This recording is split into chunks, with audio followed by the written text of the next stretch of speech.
You can't even prep the food right. Bring it to me now. You're making Mom mad.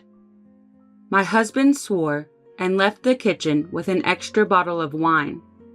Of course, he never tried to help me. I quietly started to clean up the broken dishes. I hated it. Why do I always have to do this? What's wrong? At that moment, my father-in-law, Tyler, who had apparently come late, showed up in the kitchen, probably having heard the sound of broken dishes. He looked surprised to see so many lined up in the kitchen. Wow, did you do all this yourself, Katie? It happens all the time, I told him in a self-mocking tone of resignation. Then I gathered up the pieces of plates and stood up. Seeing me like that, my father-in-law was speechless. His surprised expression turned into an angry one, seeing the miserable look on my face. Tyler said, I'm going to ask my wife what's going on. You should come too. After saying this, my father-in-law took me with him to the living room. My name is Katie Smith, and I am 32 years old. I have been married to my husband, Harry, who is 3 years older than me, for almost a year now. I had been an outpatient nurse at a small pediatric clinic before we got married, but I recently moved to a general hospital in the same city to improve my skills. I think 1 year of marriage still qualifies us as newlyweds. But my husband and I have been living with my mother-in-law since the first day we got married. My husband wanted to move in with his mother because he was worried about her being left alone because his father was working out of town. At first, I thought it would be comforting. I thought we'd help and support each other during busy times. But I soon came to realize that I was wrong. Katie, you are terrible! It was my first night shift after changing jobs. I worked between midnight and 8:30 a.m., which I wasn't used to. I came home exhausted and dizzy. Then I was greeted by a rude comment from my mother-in-law. It was 9 in the morning. My husband was at work. Usually at that time, our neighbors passed by our house. Whether or not she realized this, she cornered me and shouted in a loud voice, easily heard from outside. Miley said, "You didn't even make me breakfast! What are you thinking?" What breakfast? I was confused. I had prepared breakfast for them last night before going to work, so I assumed my husband ate all of it. When I pointed this out, she still didn't stop. I rubbed my sleepy eyes and decided to make breakfast again for her.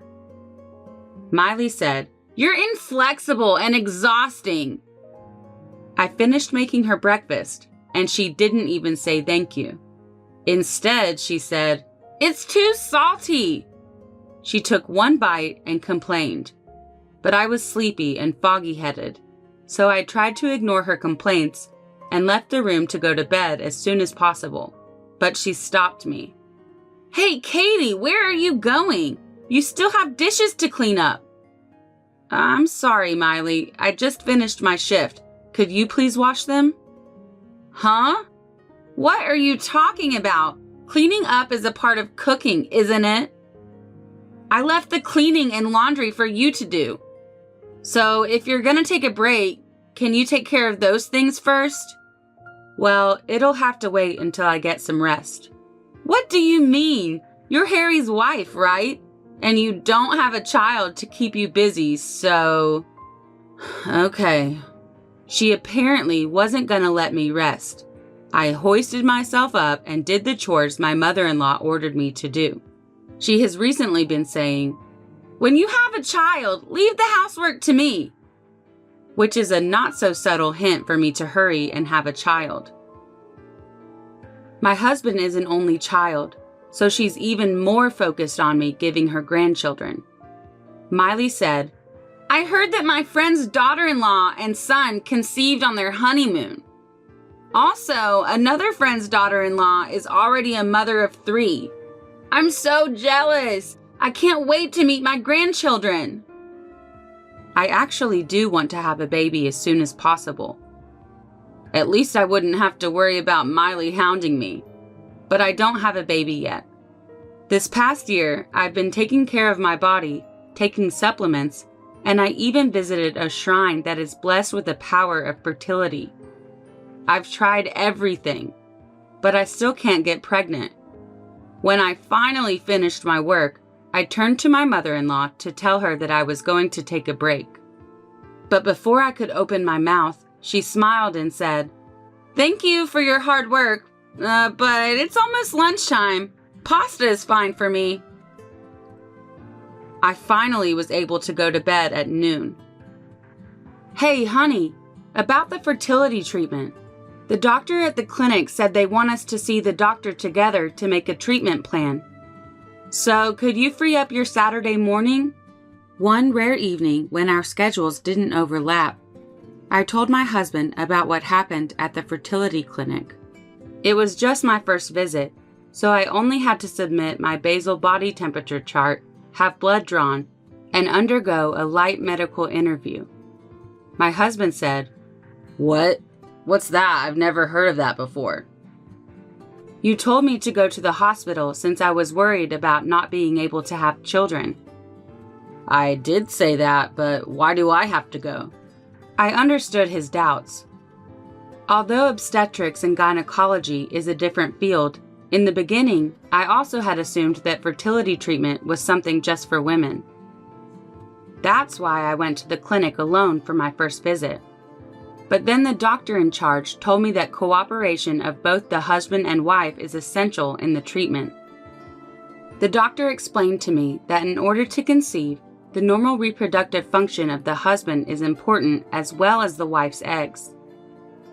They check the amount and concentration of semen, motility rate, sperm morphology, and other parameters. By doing so, abnormalities such as azoospermia can be detected. Depending on the results, the subsequent treatment plan may be affected. In other words, the husband's semen test is also quite important for fertility treatment. I want you to know the treatment plan too. Why don't you do that alone? It's none of my business. That's not true. It's about you and me, isn't it? Every time I see Miley, she asks me why we don't have children yet. Don't speak ill of my mother. It's your fault because you're infertile. Get it fixed. I need your cooperation to do that. Besides checking fallopian tubes and follicles, a sperm analysis is essential for fertility testing. I'm healthy and there's no problem. We have a good marriage and I have plenty of sperm. There's no need for a semen test. Then prove it to me. Well, how would you like it if your colleagues saw you in a place like that? Are you trying to humiliate me? Anyway, I'm definitely not going. Did I ask him in the wrong way? My husband seemed to be offended, and as if to say, "I'm done talking about this," he pulled the covers over his head and began to snore loudly. I looked down at him and sighed deeply. It's not uncommon for nurses to work night shifts. The schedules are different depending on the institution, but my new employer basically has a 3-shift system. In addition to the day shift, there are 4 or 5 late night shifts a month, and about 8 night shifts a month if you include the semi-night shift. But the problem wasn't my irregular work schedule. It's the constant orders my mother-in-law gives me when I'm at home. Nurses are supposed to have the benefit of being exempt from day shifts after night shifts, but since I had to take care of the house, I practically never had a day off. If I had known this is what it would be like, I never would have changed jobs. I'd been married to her son for about a year when my mother-in-law's criticism started getting worse and worse. It's hard to believe compared to how she is now, but when we first got married, she never pushed me or ordered me to do housework. I wonder if it was because I was having fertility issues. I had been dealing with this for a little over 6 months. I was healthy and kind of thick when we first got married, and then I became skin and bones. I looked sickly. but somehow my mother-in-law and husband didn't seem to notice. Maybe it was because we saw each other every day and it was hard to see the difference. One summer day, my husband happily came to me with an idea. We are going to celebrate my mother's 60th birthday this coming Sunday. She is very excited about inviting a lot of friends, so I need you to take care of the preparations. He then gave me a piece of paper. It had a list of names and contact info for the guests and a detailed menu all in Miley's handwriting. She wrote down the tableware and the brand of liquor she wanted. She even wrote the order she wanted the food to be served. I was surprised by the number of guests and the schedule. Of course, Tyler, my father-in-law's name, was on the list, but, surprised, I said, 10 people? This much food for only 10 people? And it's Sunday. It would be right after my late shift. My husband said, "My mother said that day was good for her. You'll be fine. You're always up till past noon anyway. This celebration will be held at noon, so it won't be a problem." He left the room, leaving me stunned. I doubt either of you will help me. I knew they wouldn't. It was the morning of my mother-in-law's 60th birthday celebration. As usual, I came home from a late night shift feeling woozy and did what my mother-in-law asked me to do. I had done the laundry and cleaning last night, which is good, but my husband ate some of the food that I had bought in advance, so I had to go shopping again. Thanks to him, before I could start cooking the main course, the guests started arriving at the house one after another. While my well-dressed mother-in-law showed the guests around, I hurriedly prepared drinks, some dishes, and glasses. While they were enjoying those, I tried to get the main course ready in time. I was already running out of time, but I kept working hard to get everything ready. But it wasn't easy to make up the time. "What are you doing, Katie? You're late!" my husband shouted, probably at the request of his mom. Just as I was almost ready to finish the all-important main course, my husband stomped into the kitchen. His brow wrinkled when he saw the unfinished food. "You can't even prep the food right. Bring me the food now! You're making Mom mad!" My husband swore and left the kitchen with an extra bottle of wine. At that moment, some of the plates that had been stacked on top of each other collapsed and fell off the kitchen table, shattering into pieces. I was terrified because they were my mother-in-law's favorite plates. My husband's face was calm. "That's your fault. You shouldn't have stacked them up like that." That was all Harry said. Then he left the kitchen. Of course, he didn't even try to help me. I crouched down on the floor and silently began to clean up the broken dishes. I hated it. Why do I always have to be the one to do everything? "What's wrong?" I heard a gentle voice. I turned around, surprised to see Tyler, my father-in-law, standing at the kitchen door with a large package. Apparently, he had heard the sound of broken dishes. "Are you hurt?" His genuine concern made me want to cry. Come to think of it, it had been a long time since I heard such kind words from someone in this house. After all, I had not seen Tyler since New Year's Day. He came over to my side of the table and helped me gather the shattered dishes. Then he looked in amazement at all the food and dishes laid out in the kitchen. "Wow, did you do all this yourself, Katie?" He looked around to see if someone else had been helping me prep for the party. But nobody was there. I had no help. "It happens all the time," I told him in a self-mocking tone of resignation. Then I gathered up the pieces of dishes and stood up. He was speechless. I looked a lot different from the last time he saw me, clearly struggling. My hair was thin and disheveled, and my skin looked bad with dark circles under my eyes. I wasn't the lively person I was back then. Looking at the piles of food in front of me, he seemed to start to understand the situation. His surprised expression turned into an angry one, seeing the miserable look on my face. "I'm going to ask my wife what's going on. You should come too." After saying this in a low voice that I had never heard before, Tyler started to leave the kitchen, but I stopped him. "I haven't done the dishes yet." Tyler said, "You don't have to." I resisted, but he comforted me and took me with him to the living room. My mother-in-law was chatting with the guests and pouring a glass of wine that my husband had brought. "Hey, Katie, how long are you going to make me wait?" "Oh, you finally showed up. Everyone, this is my husband. He's been working out of town for a while and came home just for me." When my mother-in-law introduced Tyler, the guests greeted him with nods and smiles. Tyler smiled and nodded back.